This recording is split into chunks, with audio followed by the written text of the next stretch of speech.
Hello friends, आज हम लोग बात करने वाले हैं डायनेमिक राउटिंग प्रोटोकॉल्स की। एंड डायनेमिक राउटिंग प्रोटोकॉल्स में आपको राउटिंग प्रोटोकॉल्स में तो ये पता होगा कि distance vector routing protocol, link state routing protocol, path vector routing protocol. तो डिस्टेंस वेक्टर राउटिंग प्रोटोकॉल में रिप के बारे में हम लोग बात करेंगे, राउटिंग इंफॉर्मेशन प्रोटोकॉल की बात करेंगे। ओके, तो स्टार्ट करते हैं हम लोग one by one. Dynamic routing protocol के दो टाइप हो गए, एक आपका आईजीपी हो गया इंटीरियर गेटवे प्रोटोकॉल, और एक आपका हो गया EGP means exterior gateway protocol. समझना आपको यह है कि जो आईजीपी प्रोटोकॉल्स है वो प्रोटोकॉल्स कौन कौन से होते हैं। देखिए, आईजीपी प्रोटोकॉल में आपका रेप, ईआईजी, आरपीएल, ओएसपी, ये सभी के सभी आईजीपी प्रोटोकॉल्स हैं। But IGP protocols single as के अंदर यूज होंगे, मतलब आप बोलेंगे इंट्रा एएस अगर आपको कम्युनिकेशन करना है तो आप आईजीपी प्रोटोकॉल्स यूज करेंगे, और अगर आपको इंटर एएस कम्युनिकेशन करना है, राइट, इंटर एएस कम्युनिकेशन करना है तो आप ईजीपी प्रोटोकॉल्स यूज करेंगे। ओके, तो अब बात करते हैं आईजीपी प्रोटोकॉल्स कौन कौन से हैं। तो आईजीपी प्रोटोकॉल के आपके दो टाइप हो गए, एक हो गया आईजीपी में आपका distance vector routing protocol, distance vector routing protocol, and second is link state routing protocol.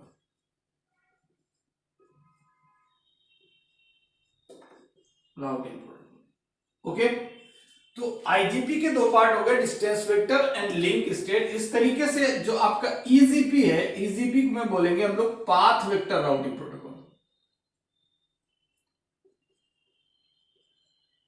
Path vector routing protocol, okay, path vector routing protocol. Distance vector routing protocol में एक आपका हो गया routing information protocol V1 and routing information protocol V2।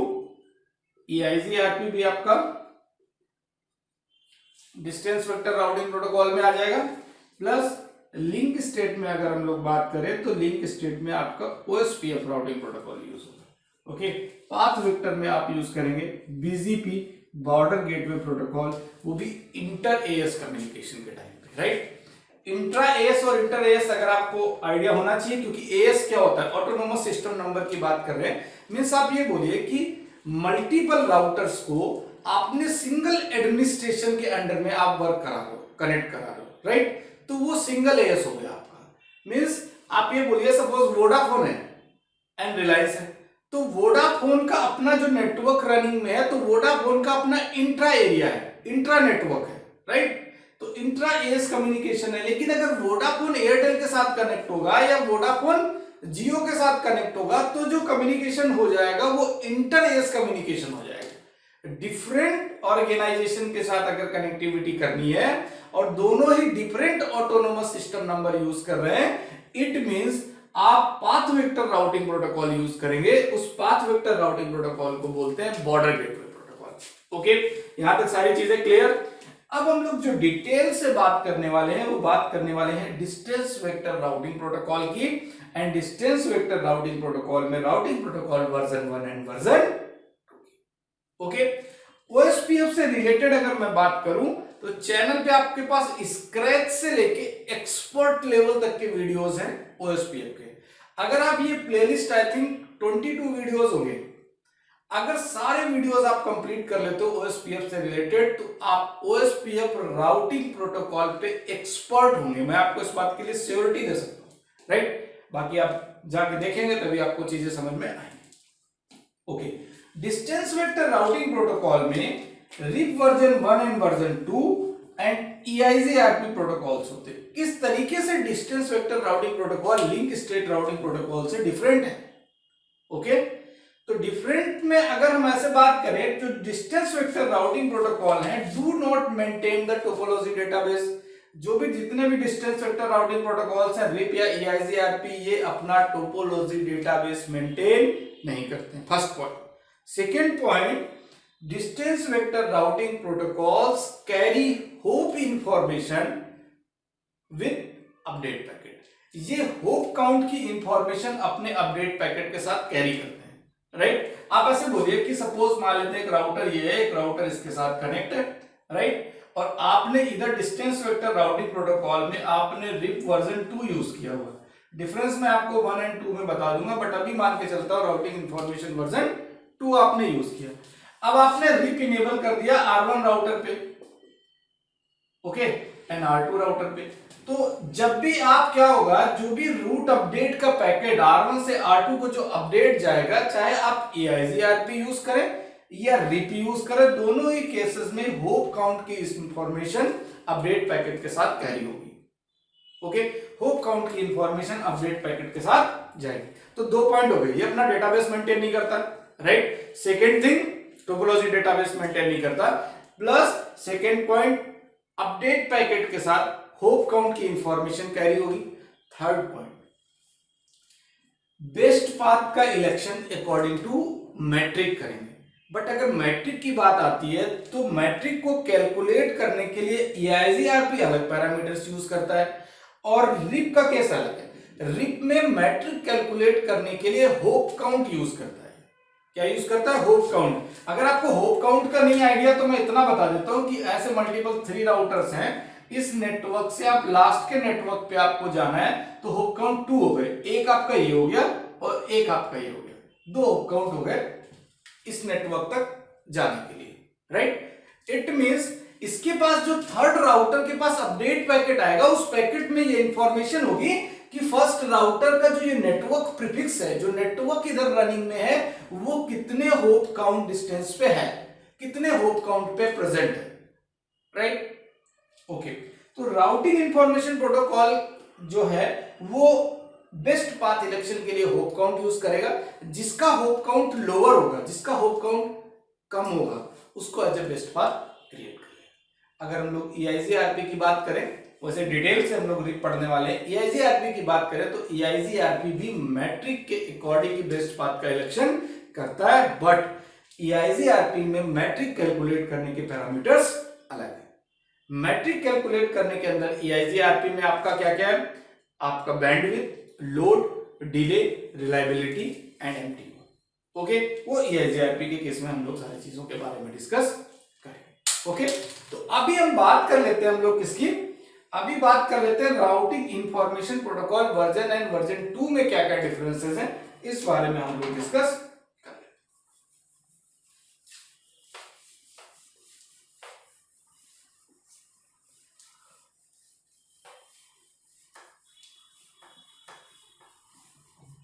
हैं। देखिए ध्यान से आप लोग, routing information protocol version and version 2 के डिफरेंसेस की अगर हम लोग बात करें तो बेसिक सा डिफरेंस ये है कि rib V1 and rib V2। क्या बेसिक सा डिफरेंस है? बेसिक सा डिफरेंस ये है कि राउटिंग इंफॉर्मेशन प्रोटोकॉल वर्जन 1 ये कॉन्टिजियस नेटवर्क को सपोर्ट करता है, right. It support contiguous network, but version 2 support contiguous and discontiguous both network. तो कॉन्टिजियस एंड डिसकॉन्टिजियस नेटवर्क क्या है, इसके बारे में हम लोग बात कर लेते हैं। देखिए, जो भी राउटिंग इंफॉर्मेशन प्रोटोकॉल है उसके में, उस प्रोटोकॉल में by default auto summary enable होता है। ऑटो समरी इनेबल होता है। By default auto summary enable होने की वजह से जो राउटिंग प्रोटोकॉल रिप वर्जन 1 है, ये क्लासफुल को सपोर्ट करता है। अगर आपको अच्छे से पता होगा तो क्लासफुल का मीनिंग समझ में ये आ रहा है कि आप इतना समझिए कि राउटिंग इंफॉर्मेशन प्रोटोकॉल वर्जन 2 जब भी आप इनेबल करोगे तो ये जब नेटवर्क्स की इंफॉर्मेशन, प्रीफिक्स की इंफॉर्मेशन अपने कनेक्टेड राउटर पे अपडेट करेगा, उस टाइम पे ये सबनेट मास्क की इंफॉर्मेशन को कैरी नहीं करेगा, सबनेट मास्क की इंफॉर्मेशन को कैरी नहीं करेगा। ओके, वर्जन 2 की बात करें तो ऑटो समरी अगर दोनों ही केसेस में आप इनेबल करोगे, मतलब ऑटो समरी आपका रिप वर्जन 1 यूज करिए या रिप वर्जन 2 यूज करिए, अगर आपने ऑटो समरी डिसेबल नहीं किया तो ये दोनों ही कॉन्टिजियस नेटवर्क को सपोर्ट करेंगे, right. But auto summary disable आप रिप वर्जन 1 में नहीं कर सकते, राइट। इसलिए ये ऑलवेज आपका कॉन्टिजियस नेटवर्क को सपोर्ट करेगा, ठीक है, डिसकॉन्टिजियस नेटवर्क को सपोर्ट नहीं करेगा। तो आपको जो रिप वर्जन 2 है इसमें आपके पास ऑप्शन है कि यहाँ पे ऑटो समरी की जगह आप क्या कर सकते हो, with help of command no auto summary enable कर सकते हो, मतलब समराइजेशन बंद कर सकते हो, ऑटो समराइजेशन बंद कर सकते हो in case of RIP version. Okay, तो रिप वर्जन 2 के साथ क्या क्या चीजें हैं हम लोग वन बाय वन डिस्कस करेंगे। सबसे पहले मैं आपको क्लास रिप वर्जन 1 का कॉन्सेप्ट आपको समझ में आ गया कि ये क्लास फुल एड्रेसेस को सपोर्ट करता है। अब मैं वर्जन 2 के बारे में बात करता हूं। सबसे फर्स्ट पॉइंट में लिखता हूं, it update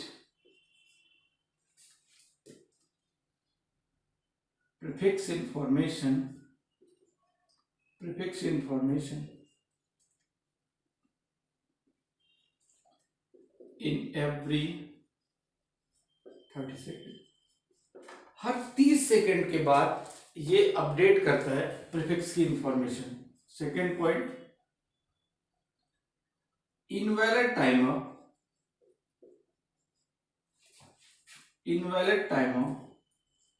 is 180. Third, hold down timer is 180. Then flush timer is 240 second, सभी सेकेंड्स में ही है आपके, ठीक है। And next, maximum hope count, it support maximum hope count is 15 hope count support करेगा मैक्सिमम। इससे ज्यादा में 16 राउटर्स लगा सकते हो, इसके ज्यादा राउटर आप राउटिंग इंफॉर्मेशन प्रोटोकॉल वर्जन 2 के साथ कनेक्ट नहीं कर सकते, right. After that it support summarization, right, summarization को सपोर्ट करेगा। एंड वीएलएसएम, हम लोग बात वर्जन 2 की कर रहे हैं, देन वीएलएसएम को भी सपोर्ट करेगा, राइट। अगर वर्जन 1 की बात करें तो एफएलएसएम यूज होता है, right, fix length subnet mask in case of RIP v1, okay, right. It support summarization and VLSM. 7 point, routing information protocol use UDP port number 520. And next point, it support authentication.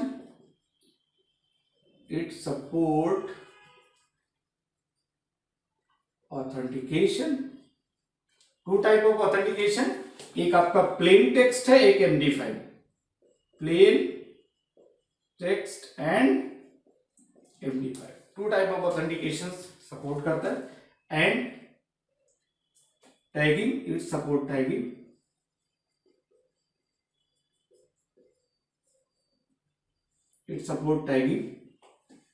Okay. और कुछ points बचे हुए हैं मैं बताता हूं just में। Loop prevention, जो राउटिंग इंफॉर्मेशन प्रोटोकॉल है उसमें जो लूप से किस तरीके से ये प्रिवेंट करता है, राइट। तो लूप प्रिवेंशन मैकेनिज्म कौन कौन सी ये यूज करता है, कौन से ऐसे ऑप्शंस है जो लूप प्रिवेंट करने के लिए यूज करता है, उसके बारे में हम लोग बात करते हैं। लूप प्रिवेंशन, अगर लूप प्रिवेंशन की हम लोग बात करें तो मैं डिटेल से अगर लिखता हूं तो लूप प्रिवेंशन में मैं आपके साथ जस्ट मिनट,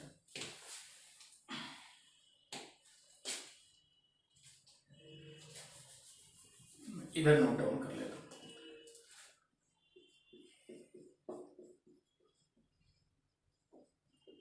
लूप प्रिवेंशन की बात करें तो फर्स्ट ऑफ ऑल हम लोग बात करेंगे स्प्लिट हॉरिजन की।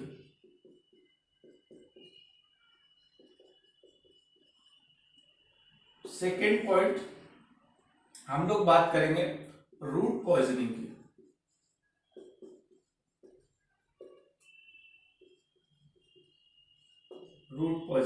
थर्ड बात करेंगे रिवर्स पॉइजनिंग।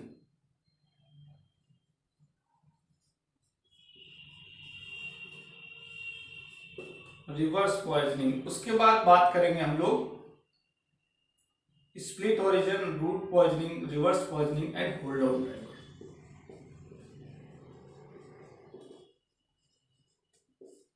राइट, इन सारी चीजों के बारे में बात करेंगे लूप प्रिवेंशन से related in case of routing information protocol version.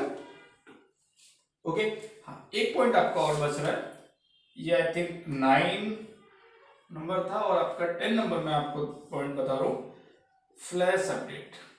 Flash update की भी बात करेंगे कि फ्लैश अपडेट का क्या रोल है राउटिंग इंफॉर्मेशन प्रोटोकॉल के अंदर। ओके, तो फर्स्ट ऑफ ऑल हम लोग बात करने वाले हैं it update the prefix information in every 30 second, means periodic update timer routing information protocol में 30 सेकंड का यूज होता है। बट आपको ध्यान रखना है, आपसे अगर कोई क्वेश्चन ये करता है कि ये जो 30 सेकंड है ये फिक्स 30 सेकंड में अपडेट करता है या कुछ इसके अंदर वेरिएशन है, राइट? तो आप ये बोलोगे नहीं फिक्स 30 सेकंड पे अपडेट नहीं करता है, आप ये बोलेंगे कि 24 to 30 सेकेंड में कोई भी टाइम हो सकता है जब ये पीरियोडिक अपडेट टाइमर अपने कनेक्टेड राउटर के साथ अपडेट करेगा। क्लियर हो गई बात? मतलब फिक्स 30 सेकेंड के अंदर अपडेट, बहुत ही रेयर केस ऐसा हो जिस टाइम पे सभी राउटर एक साथ पीरियोडिक अपडेट सेंड करें। ओके, इसलिए आपसे अगर कुछ पूछा जाता तो आप बता सकते हैं 25 to 30 सेकेंड तक कोई भी एक टाइम, किसी भी एक टाइम पे ये पीरियोडिक अपडेट सेंड कर सकता है। Okay, next point, invalid timer. Invalid timer का क्या रोल है? इनवैलिड टाइमर का ये रोल है कि अगर राउटर को, दो राउटर्स आपस में कनेक्ट है, राइट? एक राउटर के पास पीरियोडिक अपडेट टाइमर जो उसका 30 सेकेंड था, उससे वो टाइमर पे हमारे पास कोई अपडेट नहीं आया, राइट? जब मेरे पास कोई अपडेट नहीं आएगा तो मैं क्या करूंगा, उस प्रीफिक्स से रिलेटेड, उस नेटवर्क से रिलेटेड जिस नेटवर्क की अपडेट मैंने रिसीव नहीं की है, उस नेटवर्क से रिलेटेड मैं अपने राउटर पे इनवैलिड टाइमर रन करा दूंगा 180 सेकेंड का, राइट? इनवैलिड टाइमर अपने राउटर पे रन करा दूंगा। अब बात करते हैं होल्ड डाउन टाइमर की। तो होल्ड डाउन टाइमर को हम लोग डिस्कस करने वाले हैं लूप प्रिवेंशन के अंदर, राइट? इसका बहुत बड़ा रोल है होल्ड डाउन टाइमर। ओके, मैं डिटेल से बताने वाला हूं आपको एक एक चीज, राइट? इसलिए आप इस वीडियो को भी देखिए और नेक्स्ट वीडियोस को भी देखेंगे, क्योंकि प्रॉपर लैब्स करेंगे जैसे सारी चीजें हमने प्रीवियस में कर रखी है। ओके, होल्ड डाउन टाइमर की हम लोग बात किस पे करेंगे? लूप प्रिवेंशन के अंदर। फ्लश टाइमर की बात करेंगे 240 सेकेंड, 180 सेकेंड का इनवैलिड टाइमर चलने के बाद प्लस 60 सेकेंड, जो फ्लश टाइमर है 180 प्लस 60 सेकेंड की अगर हम लोग बात करें तो 240 सेकेंड पे इंफॉर्मेशन को, उस प्रीफिक्स की इंफॉर्मेशन को अपनी राउटिंग टेबल से रिमूव करते हैं। ओके, मैं डायग्राम के थ्रू एक्सप्लेन करूंगा, बट अभी एक्सप्लेन कर रहा हूं मैं आपको ऐसे। Maximum hope count is 15। Maximum hope count जो हमारा राउटिंग इंफॉर्मेशन प्रोटोकॉल है, मैक्सिमम 15 होप काउंट को सपोर्ट करेगा। इट मीन 16 राउटर्स से ज्यादा आप नहीं लगा सकते। और अगर आपके होप काउंट ज्यादा हो जाते हैं तो क्या होगा? अगर आपके होप काउंट ज्यादा हो जाते हैं मतलब मेरे पास कोई इंफॉर्मेशन, राउटर के पास कोई इंफॉर्मेशन अपडेट हो रही थी विद होप काउंट 16, जबकि राउटर कितने होप काउंट को सपोर्ट कर रहा है? 15। तो अगर कोई भी इंफॉर्मेशन, कोई भी अपडेट पैकेट राउटर को विद 16 होप काउंट मिल रहा है, इट मींस वो उस रूट को क्या बना देगा? Poison route. उस रूट की रूट पॉइजनिंग हो जाएगी, राइट? क्लियर हो गई बात? तो रूट पॉइजनिंग आपको ऐसे समझ में आ गया कि अगर आप ये मान के चलें कि राउटर के पास कोई भी अपडेट विद 16 होप काउंट आ जाता है तो उसको रूट पॉइजनिंग कर देगा, मींस उसको अपनी राउटिंग टेबल से इमीडिएट रिमूव कर देगा अगर उसके पास प्रेजेंट है। Okay, it support summarization and aberration. मैंने आपको बताया है कि समराइजेशन का रोल है क्या। अगर आप रिप वर्जन 2 में आपके पास ऑप्शन है कि समराइजेशन को आप नो ऑटो समरी कर सकते हो, मींस समराइजेशन को आप स्टॉप कर सकते हो। इसलिए रिप वर्जन 2 डिसकंटीन्यूअस नेटवर्क को भी सपोर्ट करता है, राइट? बट वर्जन 2 के साथ पॉसिबल नहीं है कि आप समराइजेशन डिसेबल कर दो। Okay, next point, UDP port number 520 जो राउटिंग इंफॉर्मेशन प्रोटोकॉल है, ये आपका यूडीपी पोर्ट नंबर यूज करता है, user datagram protocol. UDP port number use करने का मतलब ये हुआ, अगर ये प्रोटोकॉल यूडीपी यूज कर रहा है इसका मतलब रिलायबल नहीं है, राइट? क्योंकि यूडीपी प्रोटोकॉल रिलायबिलिटी तो आपको देता नहीं। अगर रिलायबिलिटी नहीं दे रहा तभी तो आप एवरी 30 सेकेंड में अपडेट कर रहे हो। मतलब अगर एक बार 30 सेकेंड में अपडेट पैकेट नहीं गया तो सेकेंड टाइम चला जाएगा, सेकेंड टाइम नहीं गया तो थर्ड टाइम चला जाएगा। हर 30 सेकेंड के अंदर पैकेट अपडेट क्यों हो रहा है? क्योंकि प्रोटोकॉल कौन सा यूज कर रहे हैं? UDP, user data brand protocol, जो कि रिलायबल नहीं, क्योंकि रिलायबल नहीं। It support authentication. ऑथेंटिकेशन की बात करें तो प्लेन टेक्स्ट एंड MD5 दो तरीके के ऑथेंटिकेशन हो गए, okay. And next is it support tagging, बात करेंगे लैब में टैगिंग, ओके। लूप प्रिवेंशन की बात करते हैं, जो आप लोगों को I think routing information protocol में जो सबसे कम समझ में आया होगा, राइट? वो ये समझ में आया होगा कि ये जो लूप प्रिवेंशन मैकेनिज्म है, इसमें स्प्लिट हॉरिजन का क्या रोल है, रूट पॉइजनिंग का क्या रोल है, रिवर्स पॉइजनिंग का क्या रोल है एंड होल्ड डाउन टाइमर का क्या रोल है। इन सारी चीजों के बारे में हम लोग डिटेल से डिस्कस करेंगे, ओके। मैं एक छोटा सा डायग्राम बना लेता हूं, उसमें मैं आपको एक्सप्लेन करता हूं कि किस तरीके से routing information protocol version 2 enable करने के बाद प्रीफिक्सेस की इंफॉर्मेशन एक राउटर से दूसरे राउटर पे अपडेट, ओके।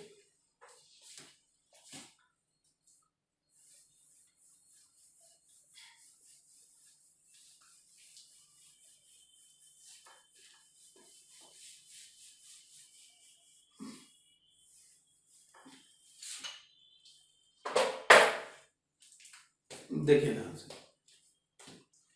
मैं एक डायग्राम बना रहा हूं। R1 को मैंने R2 के साथ कनेक्ट किया, R3 मैंने 3 राउटर्स लगा दिए, राइट? कुछ नेटवर्क प्रीफिक्सेस आप चाहिए तो इधर नेटवर्क प्रीफिक्स 10.10.1/32 आप ले लो। एक साइड में मैंने एक नेटवर्क प्रीफिक्स यूज कर लिया 192.168.20, ओके। इधर आपका हो गया 172.16.10.0/20। डन। ये जो भी लैंड प्रीफिक्सेस है हम लोग उसकी बात कर रहे हैं, okay. R1 is connected with R2 and R2 is connected with R3। तीनों ही राउटर पे हम लोग जो राउटिंग इंफॉर्मेशन प्रोटोकॉल यूज कर रहे हैं वो RIP वर्जन 2 यूज कर रहे हैं। राउटिंग का कॉन्सेप्ट आपको पता होगा, आई थिंक। राउटिंग का कॉन्सेप्ट इतना है कि जैसे ही मैं इस राउटर पे routing information protocol version 2 enable करूंगा, R2 पे इनेबल करूंगा, R3 पे इनेबल करूंगा, इसका जो पीरियोडिक अपडेट टाइमर है वो 30 सेकंड का है, राइट? तो R1 अपने पास डायरेक्टली कनेक्टेड नेटवर्क की इंफॉर्मेशन, जो भी डायरेक्टली कनेक्टेड नेटवर्क है, एक इधर है, मान लेते हैं एक 112.1.1.0/30.1 एंड .2, इधर आप 113.1.1.0/30.1, okay. It means R1 router की अगर हम लोग बात करें तो भाई R1 राउटर पे एक नेटवर्क आपका 112 का रनिंग में, एक आपका 10 का रनिंग। ये इंफॉर्मेशन R1 पे आपने राउटिंग इंफॉर्मेशन प्रोटोकॉल वर्जन 2 को दे दी। सेम थिंग R2 पे भी आपने रिप इनेबल कर दिया, R3 पे भी रिप इनेबल कर दिया। रूल के अकॉर्डिंग R1 R2 को अपडेट करेगा, R2 R3 को अपडेट करेगा, राइट? R3 R2 को भी अपडेट करेगा और R2 R1 को भी अपडेट करेगा, राइट? ओके। R1 ने अपने डायरेक्टली कनेक्टेड नेटवर्क प्रीफिक्स की इंफॉर्मेशन R2 को दे दी। R2 के पास ऑलरेडी 3 डायरेक्टली कनेक्टेड नेटवर्क्स थे, ओके। एंड R2 ने वही इंफॉर्मेशन अपडेट कर दी R3 के पास, ओके। डन। बट ध्यान रखना है, जो इंफॉर्मेशन R1 R2 को देगा, इंपॉर्टेंट पॉइंट, जो इंफॉर्मेशन, जो नेटवर्क प्रीफिक्स की information with update packet R1 R2 को अपडेट करेगा, वो सेम नेटवर्क प्रीफिक्स की इंफॉर्मेशन R2 R1 को अपडेट नहीं करेगा। मतलब due to split horizon rule, due to split horizon rule, right? Split horizon का रूल ये कहता है कि जो इंफॉर्मेशन R1 ने R2 को अपडेट की है, वही सेम इंफॉर्मेशन R2 R1 को रिवर्स नहीं करेगा। वही सेम इंफॉर्मेशन R2 R1 को रिवर्ट देगा। क्लियर हो गई बात? स्प्लिट ओरिजिन आपको समझ में आ गया। R1 R2 को अपडेट कर रहा है, 2 3 को अपडेट कर रहा है, सारे राउटिंग प्रोटोकॉल की हेल्प से एक दूसरे के पास नेटवर्क की इंफॉर्मेशन अपडेट हो जाती है। अब मैं बात करने वाला हूं कि सपोज मान लेते हैं कि ये वाला जो इंटरफेस है ना, ये डाउन हो जाता है। ये इंटरफेस क्या हो जाता है? डाउन। अगर ये इंटरफेस डाउन हुआ तो डाउन होने के बाद ये इंफॉर्मेशन R2 के पास जाएगी, बट रिप के साथ क्या है, एक फ्लैश अपडेट जनरेट होता है। मैंने आपको बताया था कि फ्लैश अपडेट के बारे में बात करेंगे। ये फ्लैश अपडेट होता है रिप के अंदर, जब भी कोई इंटरफेस डाउन होगा, जैसे ही इंटरफेस डाउन होगा, R1 एक फ्लैश अपडेट जनरेट करेगा R2 को, क्योंकि अगर R1 R2 को फ्लैश अपडेट नहीं करेगा तो R2 क्या करेगा? अगर इस नेटवर्क की इंफॉर्मेशन R2 के पास अपडेट नहीं होती 30 सेकंड के बाद, तो R2 इनवैलिड टाइमर चलाएगा। ध्यान से सुनना, बहुत इंपॉर्टेंट पॉइंट है। R2 इनवैलिड टाइमर चलाएगा कितने सेकंड का? 180 सेकंड का, 3 मिनट लगेंगे। R3 भी इनवैलिड टाइमर चलाएगा, क्योंकि ये अपडेट इसको करेगा। सारे राउटर्स एक दूसरे को अपडेट करेंगे। सारे राउटर्स 180 सेकंड का इनवैलिड टाइमर अपने अपने राउटर पे रन करेंगे। इट मींस इस नेटवर्क प्रीफिक्स की इंफॉर्मेशन कंप्लीट नेटवर्क से, मतलब आप ये मान के चलिए आपने कितने राउटर लगा रखे? 10 राउटर लगा लिए, हर राउटर में 3 मिनट का टाइम लग रहा है, तो टोटल टाइम कितना लगा? 30 मिनट। मतलब अगर आप इनवैलिड टाइमर इधर रन होगा तो ये इसको अपडेट करेगा, ये भी इनवैलिड चलाएगा, सारे इनवैलिड टाइमर चलाएंगे, तो हर राउटर से इस नेटवर्क प्रीफिक्स की इंफॉर्मेशन रिमूव होने में 30 मिनट लगेंगे कंप्लीट नेटवर्क से। ठीक है, तो इसलिए राउटिंग इंफॉर्मेशन प्रोटोकॉल के साथ एक कॉन्सेप्ट ये है कि फ्लैश अपडेट जनरेट होता है। जब भी नेटवर्क में कोई इंटरफेस डाउन होगा, इंटरफेस डाउन होते ही R1 R2 को एक फ्लैश अपडेट देगा, और फ्लैश अपडेट में इंफॉर्मेशन क्या होगी? R1 R2 को फ्लैश अपडेट देगा, उस फ्लैश अपडेट में इस नेटवर्क प्रीफिक्स की इंफॉर्मेशन होगी, राइट? और ये फ्लैश अपडेट R2 को देगा, R2 उस फ्लैश अपडेट को चेक करेगा और देखेगा इस फ्लैश अपडेट के साथ जो होप काउंट लगा हुआ है, होप इंफॉर्मेशन कितनी है? 16। R2 जैसे ही देखेगा कि होप काउंट की इंफॉर्मेशन 16 है, R2 इमीडिएट अपनी राउटिंग टेबल से इस नेटवर्क की इंफॉर्मेशन को रिमूव कर देगा। Okay, immediate, without invalid timer चलाए हुए। ओके, ऐसे ही R2 R3 को भेजेगा, कौन सा? यही फ्लैश अपडेट, और उस फ्लैश अपडेट में होप काउंट कितना होगा? 16। तो सभी राउटर्स के पास 16 होप काउंट का एक फ्लैश अपडेट सभी राउटर्स के पास जनरेट होगा, और सारे राउटर्स इमीडिएट अपनी राउटिंग टेबल से इस नेटवर्क की इंफॉर्मेशन को रिमूव कर देंगे। फ्लैश अपडेट का मीनिंग समझ में आपको अच्छे से आ गया? ओके, चलते हैं कि जो हमारा राउटिंग इंफॉर्मेशन प्रोटोकॉल वर्जन 2 है, ये एक एप्लीकेशन है। अगर इंटरफेस नहीं डाउन है, तो नहीं डाउन होने की वजह से भी जब R2 के पास एप्लीकेशन में मींस प्रोटोकॉल की वजह से कोई प्रॉब्लम आती है, तो R2 के पास अपडेट नहीं जाएगा, तो R2 क्या करेगा? अपना इनवैलिड टाइमर रन कराएगा। जब इसको अपडेट R1 से नहीं मिलेगा तो क्या कराएगा? इनवैलिड टाइमर रन कराएगा।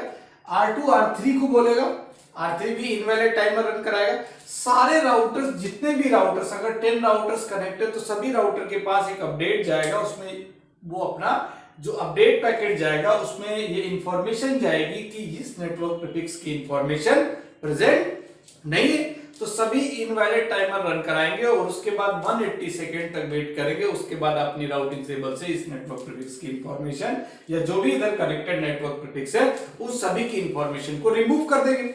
अब देखो ध्यान से, अब ये है क्या कि R1 राउटर में जो अपडेट R2 के पास नहीं है, इस पे इनवैलिड स्टार्ट। अब इनवैलिड टाइमर तो इस पे स्टार्ट होगा, बट R2 इनवैलिड टाइमर अपने राउटर पे इनवैलिड टाइमर स्टार्ट कर लेगा, बट R2 R3 के पास और R2 R1 के पास एक फ्लैश अपडेट भेजेगा। तो दो कंडीशन में फ्लैश अपडेट हो रहा जनरेट, ध्यान से समझिएगा। अगर इंटरफेस का कोई भी पोर्ट डाउन होता है, ठीक, तो जैसे इंटरफेस का पोर्ट डाउन है, R1 R2 को अपडेट करेगा, flash update with hope count 16। ऐसे जितने भी नेटवर्क के अंदर राउटर्स हैं सभी के पास एक फ्लैश अपडेट जाएगा 16 होप काउंट के साथ। तो सभी राउटर्स अपनी राउटिंग टेबल से इमीडिएट इस नेटवर्क प्रीफिक्स की इंफॉर्मेशन को रिमूव कर देंगे, राइट। दूसरी कंडीशन, जब R1 से कोई अपडेट R2 को नहीं मिलता है, मैं इंटरफेस डाउन की बात नहीं कर रहा हूं, R1 से कोई अपडेट R2 को नहीं मिलता है due to reason RIP protocol में कोई प्रॉब्लम है, इस प्रोटोकॉल में कोई दिक्कत है, इस वजह से R2 के पास कोई अपडेट नहीं है, राइट। तो R2 इनवैलिड टाइमर चलाएगा और इनवैलिड टाइमर रन कराते ही R2 राउटर पे इनवैलिड टाइमर स्टार्ट होगा और उसके बाद R2 एक flash update towards R3 and towards R1 forward कर देगा, फ्लैश अपडेट अगेन। तो दो कंडीशन में आपको समझ आ रहा है कि फ्लैश अपडेट जनरेट होगा, क्योंकि अगर R2 फ्लैश अपडेट जनरेट नहीं करेगा तो R3 router, R4 router, R5 router, जितने भी राउटर्स कनेक्ट है सभी राउटर पे इनवैलिड टाइमर चलेगा और सभी 3 मिनट का टाइम लेंगे इस नेटवर्क प्रीफिक्स की इंफॉर्मेशन को रिमूव करने में, राइट। इसलिए R2 अपने राउटर पे इनवैलिड टाइमर रन कराएगा और अपने से कनेक्टेड राउटर्स को फ्लैश अपडेट सेंड कर देगा विद होप काउंट 16। तो जैसे ही फ्लैश अपडेट R3 के पास आएगा या R4 के पास आगे जाएगा, सभी अपनी राउटिंग टेबल से इमीडिएट इस नेटवर्क की इंफॉर्मेशन को रिमूव कर देंगे। तो दोनों कंडीशन आपको समझ में आ गई, एक पोर्ट डाउन की कंडीशन, एक प्रोटोकॉल की वजह से अगर कोई अपडेट नहीं हुआ है तो, ओके। बट मैंने आपको बताया कि ये R2 R3 को भी अपडेट करेगा और R2 R1 को भी अपडेट करेगा, जबकि आपको पता है कि R1 से जो इंफॉर्मेशन आती है उसको वापस उसको रिवर्ट नहीं करते। तो R2 R1 को अपडेट इसलिए कर रहा है, यहां पे स्प्लिट हॉरिजन का रूल काम नहीं करेगा। यहां पे स्प्लिट हॉरिजन का रूल मतलब स्प्लिट हॉरिजन का रूल फ्लैश अपडेट के साथ अप्लाई नहीं होगा, राइट। तो मैं आपको इसको रिवर्स पॉइजनिंग बोलते हैं। अभी हम नेक्स्ट वीडियो के अंदर जिस डायग्राम को मैं एक्सप्लेन करने वाला हूं उसमें मैं आपको hold down timer, split horizon, reverse poisoning, right, and route poisoning, इन सभी का डिटेल से किस तरीके से उसकी लैब भी करेंगे हम लोग, राइट। तो वो डिस्क्राइब करूंगा मैं आपको। अभी यहां इस वीडियो में यहां तक आपको सारी चीजें ये समझ में आ गई कि राउटिंग इंफॉर्मेशन प्रोटोकॉल वर्जन 2 में invalid timer, hold down timer, periodic update timer, number of hopes plus flash update का क्या रोल है, इस बारे में आपको अच्छे से सारी चीजें समझ में आ गई, ओके। बाकी हम लोग नेक्स्ट वीडियो के अंदर मिलते हैं और डिस्क्राइब करूंगा मैं नेक्स्ट वीडियो में लूप प्रिवेंशन मैकेनिज्म के बारे में बात करेंगे कंप्लीटली नेक्स्ट वीडियो के अंदर, okay. Thank you so much, thanks for watching this video.